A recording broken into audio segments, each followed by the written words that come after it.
যে সংসারে শ্বশুরের থেকে শাশুড়ি বেশি চালাক, সেই সংসারে ছেলে মা ভক্ত হবেই। একদিন না একদিন ছেলের বউয়ের হবে তালাক। তারপরে শাশুড়ির সাথে সাথে যদি ননদ দেয় মুখে মুখে জবাব, তাহলে তো সুখের আশা বাদই দিন, দুঃখের থাকবে না অভাব।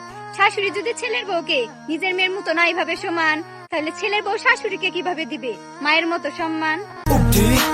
অন্যকে দোষ দিয়ে কি করবো? নিজেদের ভুলের জন্য তো আমরা নিজেরাই দায়ী। যেখানে সম্মান পাবো না ঘুরে ফিরে সেইখানেই বারবার যাই। একটু টাকা হইলে আল্লাহ জানি মানুষ নিজেকে কি মনে করে। তারা হয়তো বা এটা জানে না, গাছে যতই লম্বা হোক না কেন, একটু হাওয়া লাগলে সেই গাছ থেকেও ফল ঝরে পড়ে।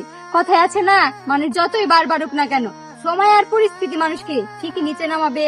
তারা যে কর্মফল করতেছে সময়ের সাথে সাথে সেটাও ভোগ করতে হবে। তোমাকে প্রতিষ্ঠিত করতে মা নিজের জীবন করতেও ভাবে না ছাই, অথচ বৃদ্ধ বয়সে সন্তান পাশে থাকার কথা, কিন্তু সন্তানই পাশে নাই। তোমাকে দুনিয়ার আলো দেখাতে মা 9 মাস যে কষ্ট করেছে, তার একদিন যদি তুমি কষ্ট করতে, তবে থাকতো না তোমার এত ভাব। বাবা মা বেঁচে থাকতে 2 মুঠো ভাত দিয়েও মরে গেলে ওই চোখের পানি ফেলে আফসোস করে নাই লাভ। মায়ের চোখ দিয়ে গড়ে যাওয়া পানিও যদি তোমাকে মুখে বলে বোঝাতে হয়, তবে তুমি নিঃসন্দেহে কোনো বাবা মার যোগ্য সন্তান নয়।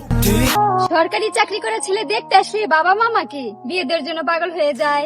বাবা মাকে কেমনে বোঝায় সরকারি চাকরি করলে কি হবে, ছেলে যদি ভালো না হয় সেই সংসারে মেয়ে কি সুখ পায়?